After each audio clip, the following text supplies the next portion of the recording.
Hi everyone, welcome to Parents Against Alienation. My name is AJ, and today I am actually going to be sharing with you what happened inside of the courtroom, what the judge's ruling was in our custody case. In addition to that, I'm going to be sharing with you updates on how the reunification is going with my daughter and myself. So to start with, after 2 days of trial in front of the judge, which included personal testimony of myself and the other parent. It also included evidence, and it included the testimony and witness of the court-ordered therapist and guardian. And once all of that was done, the judge made the following statements, and I'm paraphrasing. She said, in response to what she had witnessed, the evidence had come forth as. She testified, or she said that the father's behavior was reprehensible. It was the worst case she had ever seen. His testimony was horrifically concerning. His behavior is unacceptable and extreme. And having said that, she then made her ruling. And her ruling included just the one child, the youngest child, because my oldest child is aged out. My middle child is living with me and going back and forth just fine. It's the youngest child that we were addressing her needs. And so the judge made this ruling. She had decided against the recommendation of the guardian to not order a 90-day no contact order immediately. She was concerned about doing that. So she said that she would stay the recommendation of the 90-day no contact order, and that she would require the father to do this, that he was required to immediately begin working with the new family systems therapist. And I should back up. We were ordered to get a new family systems therapist, and this would be our third family systems therapist. And that he would have to start cooperating with the family systems therapist, that he would have to make payments and pay and keep current, that he would have to take the child to therapy, because prior to that, he wasn't cooperating with therapy at all. In addition to that, he was required to enforce every other week parent time. So I now, after a year and a half of litigation, the court finally made the ruling that I would get to have court-ordered parent time with my daughter according to the state schedule, which is, I think, approximately 20% of the time that she's in my house. In addition to that, the children's father was ordered to actually respond to any of the emails or texts that I sent him, because he had issues, significant issues, with not responding or not being a co-parent at all during the decades that we've been co-parenting these children. And so if he did not comply with any of those, if there was a violation with any of those, if there was any single violation, then she would implement and order the 90-day no contact order. My daughter would be removed from his home, placed in my home, and she would have some serious therapy, and he would be restricted from having any contact with her for 90 days. So that is what happened in, that was the overall gist of what happened in court.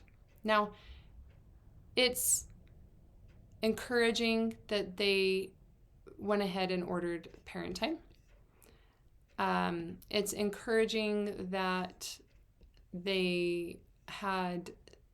she did have the 90-day no contact order be a threat But I will say that I think that the court acted way too slowly with way too little. And the time was really past due for doing, this type of a threat. That should have happened a year ago. But nonetheless, that's what I got that day. And so now she's going back and forth. Excuse me, on the camera. I'll get better at these video recordings. But now she's actually coming to visit, and it's going good. I will mention that it's a struggle for me because when she left my home to be with her dad, she told me, she wrote me a letter, and in the letter, just a couple of things. Basically, she said, "You're not my mom anymore. You don't deserve to be in my life because you're a terrible person, and I don't plan on seeing you anytime soon." And and plenty of other things. But I will say that absolutely crushed me and broke my heart. And I know she was a young teenager at that. And so she really, had a lot of hormones at play and is innocent and immature, having done that. But what it did was it put me in the line of fire with my ex. And that caused a lot of resentment, because then now I'm caught up in this legal battle, and it is time. I'll address that more in another video. But essentially, that's caused a lot of stress. So for me, I have had a lot of pain, sorrow, and resentment from those actions, and so I'm working on them. The last time she visited me, I made myself. I required that I not bring up any of the issues surrounding her leaving. And I successfully made it through a weekend without bringing up anything, which I was really proud of, really, really proud of. This time, my plan was that I was going to make a plan for the week and for the whole family, for myself, for everyone, and just, invite her to be a part of that. Now, that might come easy for others, not so much for me. That sounds like a common sense solution, but I'm telling you, with reunification, it can be very difficult. But that's what I planned for. And so, we have, I put her in our local high school band camp, which was awesome. She's in the band where she's from. I made sure to let her know to call her friends and get together with them. They're going to have a weekly seminary class that both my teenage children will get to go to, and we're going to go to a concert at the end of the week. That is actually something my son wanted to do, and I decided to include both of the teenagers. So there's a few things going on that kind of are things we get to look forward to in rebuilding and connecting that relationship between each other. So overall, I'm doing pretty good. There's been a few moments of stress, and what I told myself was that if I had any negative feelings where I was suddenly wanting to just, word vomit on her or anybody, that I would just excuse myself and go to a place of solace where I could regroup and pull myself together. I did have to do that last night. It was a challenge, but I got through it, and today was overall extremely good. So she went to band camp. Again, like I mentioned, she's in the band where she's from, so it was just like, hey, we have one here too. Why don't you go do that? Who knows? Maybe you'll like it. We happen to have one of the best bands in the States, so who knows? where that'll go. But nonetheless, she gets to be involved in that. And then we had her friend come over, and they have been hanging out all afternoon. I'm waiting for them to come home any minute. So she's kind of back doing some of the same stuff that she did before and some new stuff, and really like just refacilitating her back into just like having a life here, because she did for so long. She did for a decade. And so it's really quite easy to slip back into some of those things that we did before. And she's had a really good attitude about it. Interesting that she is very calm and very kind and respectful. So it's really odd to me, because when you go through something like this and you're told how awful you are, that you're an abuser, you've neglected me, whatever the words are that come from her or the other parent, it's really strange to suddenly have them around, like acting like nothing happened, and that suddenly I'm safe again. And with like nobody ever addressed any of that, because the court could see right through it. It was false. So that's kind of been an interesting phenomenon to work through.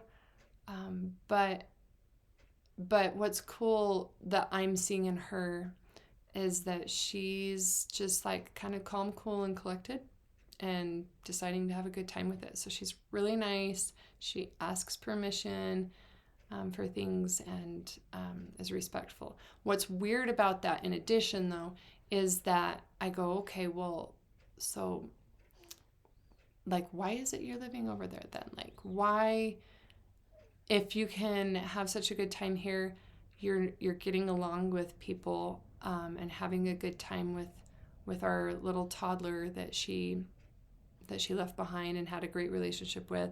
She is loving being back with the dog. She's hanging out with her friends again. She and I are in a good place, and she's really comfortable and content.